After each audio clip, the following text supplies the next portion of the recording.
The HOA destroyed Eli Dawson's fiber line without warning, then pretended nothing happened. Behind it was Harold Crane, a tech-ignorant bully who silenced anyone who pushed back. But Eli had one advantage. He knew how to fight back quietly and precisely. And just wait until you hear how a single modem sound turned the tables, and why justice, in the end, was impossible to ignore. It started with silence. No hum from the router, no email notifications, no connection. Eli Dawson thought it was a power blip, maybe a fuse, but when he checked the panel and everything was fine, a pit formed in his stomach. He reset his modem, nothing. The smart thermostat blinked red. His work laptop couldn't connect. He stepped outside to check the exterior cabling and nearly dropped his phone. The side of his yard had been dug up, poorly patched, the sod strips crooked like a rushed cover-up. A faint track of mud led straight from the curb to the heart of his lawn, where he remembered clearly laying the fiber conduit 4 years ago. There was no utility flag, no spray paint, no warning tag, just churned up soil, a reburied trench, and no sign of who had been there. Eli called the internet provider. No scheduled maintenance. He called 811, no record of ticketed excavation. And then he remembered the HOA landscaping truck parked across the street that morning. It took 3 voicemails, a 17-minute hold, and a chain of unhelpful answers before he got a short email from the HOA board secretary. 1 sentence. Harold authorized minimal grounds work to correct unauthorized underground cabling. That was it. No explanation. No apology. Eli reread the sentence 3 times before the meaning hit. The HOA president, Harold Crane, had taken it upon himself to decide the fiber line didn't belong. Eli had worked remotely for 5 years. He'd set up his own network legally, coordinated with the city, and even paid to have it buried professionally. It had never once been an issue, until Harold, who barely knew how to check his own email, decided it was unauthorized. Eli walked the yard in circles, fists clenched. The entire job had been erased, physically and administratively. It wasn't just the cut cable, it was the way they'd buried it, like it never existed, like he never existed. And for the first time, Eli wasn't just angry. He was scared of how easily they'd made him disappear. Eli had lived in Willow Pines for 6 years. Quiet neighborhood, clean sidewalks, the kind of place where people waved when they mowed their lawns. At first he didn't mind the HOA, a few annoying newsletters, some overzealous lawn inspections. Nothing he couldn't laugh off. But Harold Crane was a different beast, a retired insurance adjuster with a clipboard addiction and an outdated worldview. Harold took the HOA presidency like it was a military appointment. Meetings were no longer held in the community center. They happened in his garage, surrounded by oil-stained tool benches and folding chairs from 1984. He stood at the front like a preacher, delivering rules instead of sermons. And his favorite line, "No Wi-Fi should be faster than God's plan." Most people chuckled, nervously. Then they paid their dues and kept their heads down. Harold handed out violation notices like coupons, flagged someone's fence for being too glossy, issued a $50 fine because a child's bike was left on the porch for more than 12 daylight hours. But when Eli upgraded his home with a solar panel array and helped 2 elderly neighbors install smart thermostats, something shifted. Harold started lingering longer during random inspections. He made snide comments during meetings, lines like, "This neighborhood isn't some Silicon Valley beta test," or "People who rely on technology too much usually have something to hide." It wasn't about property values anymore. It was about Eli. So when his fiber line was destroyed and no one took responsibility, Eli did what a reasonable person would do. He filed a formal complaint with the board, documented the damage, attached permits, photos, everything. He even asked for a mediation hearing.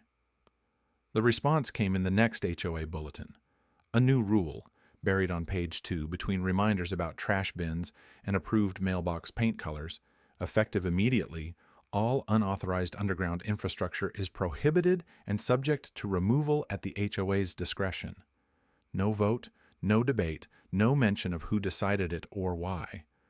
Eli was stunned, but still, He showed up to the next HOA meeting ready to speak, calm but prepared.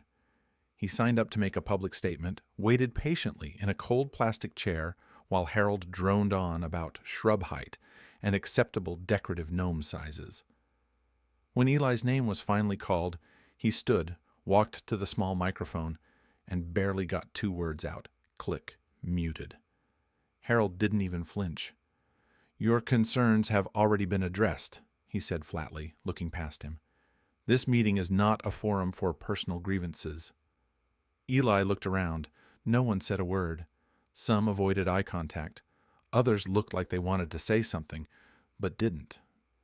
That night, back at home, Eli sat on his porch in the dark. No internet, no justice, and a gut-level certainty that Harold had done this not out of duty, but spite. The fiber line was just the first move. Cutting his mic? That was the message. Eli heard it loud and clear, and he would make sure Harold did too. Eli didn't shout. He didn't vent online. He didn't even bring it up with his neighbors. He just disconnected. For 48 hours, he walked the neighborhood with earbuds in, not listening to music, but thinking, mapping, replaying every board meeting, every offhand comment Harold had made about new security upgrades and the new smart system in the clubhouse. Eli wasn't looking for a fight. He was looking for a wire. It didn't take long to find it. The HOA clubhouse sat on the far side of the community, tucked between the tennis courts and the pool. A beige, stucco box pretending to be important. Behind it, where the lawn care teams parked their carts, was a small metal cabinet screwed into the wall. It wasn't locked, just closed with a weather latch. Sloppy. Inside, a single consumer-grade router blinked away, surrounded by tangled cables, zip ties, and a half-hearted attempt at ventilation. Eli exhaled slowly. That router wasn't just pushing Wi-Fi to Harold's monthly meetings. It was powering the security cameras, the board's private email system, and the digital archive they'd recently bragged about installing. And Harold, in all his tech wisdom, hadn't even bothered with proper encryption. Eli didn't sabotage anything. He didn't delete files or break in. He simply redirected. Back at home, he pulled out a Raspberry Pi from his drawer, a tiny, silent machine he usually used for home automation projects. He installed a modem emulator, not just any modem, one built to mimic a 1990s dial-up connection. He wrote a script that throttled download speeds to 56 kilobits per second. Then he added a custom login delay, 10 seconds, just enough to feel broken, and a dial-up tone, triggered on every new session. Next, he slipped his Pi into a discreet weatherproof box, wired it into a nearby utility junction that mirrored the clubhouse's network, and flipped the switch. The effect was slow, but deliberate. The HOA's office printer began spitting out half pages. Email attachments refused to open. The security system lagged by full seconds, enough to miss door entries. Zoom meetings froze with every movement. The board's web portal locked out members for inactivity. Harold called the ISP 3 times in one day. Eli watched it all from his back porch, sipping coffee while reading updates on his own encrypted LTE backup. No one traced the reroute, no alarms, no evidence. Just chaos, dripped out 1 byte at a time. And when Harold's team finally logged in to try to fix things, they were greeted by the unmistakable screech of a modem handshake, a sound no one under 40 could identify, and no one over 40 could forget. It was subtle, it was silent, and it was only just beginning. By the time Harold called an emergency board meeting, the system had already been crawling for days. He stood at the front of his garage, his self-appointed war room, shuffling printed logs and waving his hands at a frozen laptop screen, trying to rally a group of residents who could barely hear him through the choppy Zoom feed. The HOA secretary kept getting kicked off the call. The treasurer's camera was stuck on a single blurry frame. Every file took minutes to load. Even the board's own email chain collapsed under the weight of attachments they could no longer send. Harold's voice crackled with frustration. "We are under attack. This is targeted sabotage, and I will not tolerate it." But there were no signs of malware, no hacked accounts, no IP anomalies, just everything crawling at a snail's pace.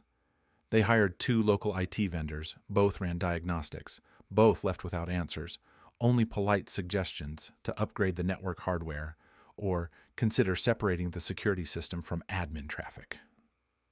Neither suggestion satisfied Harold. He was convinced it was a deliberate, aimed strike. But he had no name, no proof, no trail.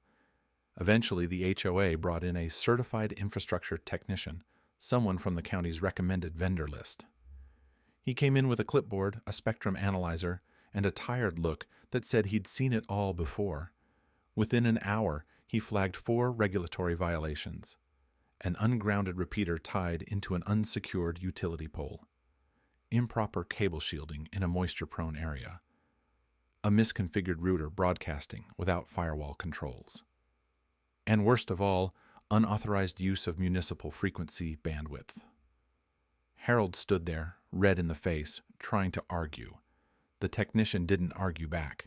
He just took photos, logged the violations, and filed a formal report to the county. By the time they realized they were in hot water, Eli had already quietly removed the Raspberry Pi from his junction box and wiped it clean. The lag vanished overnight. Internet speeds returned, cameras reconnected, meeting minutes synced again, but the technician's report didn't go away. And when it reached the county clerk's office, it triggered a mandatory HOA compliance audit. The findings weren't just technical, they were administrative. The board had acted outside its authority multiple times, including unauthorized excavation without a dig ticket. A vote was called at the next full community meeting. The turnout was the highest in HOA history. Residents who'd been fined for mailbox paint, late fees, or non-neutral holiday decorations stood up one by one and said enough was enough. Harold Crane was removed as HOA president by a margin that didn't even require a recount. The board was ordered to issue a public apology and cover the full cost of Eli's fiber repair, plus damages for the interruption to his remote work, which they had denied even existed. No one apologized in person. But a letter arrived, stamped, signed, and very carefully worded. Eli read it once and filed it away. He didn't ask for a new position on the board. He didn't join the follow-up committees. He simply went back to his life. Every time he walked past the clubhouse, now equipped with a locked, county-approved network cabinet and a fresh patch of conduit-protected fiber, he smiled a little. Not because he'd won something flashy, but because now every login Harold attempted came with the memory of that dial-up tone, and some victories don't need an audience, just silence, bandwidth, and the knowledge that justice, for once, had perfect signal.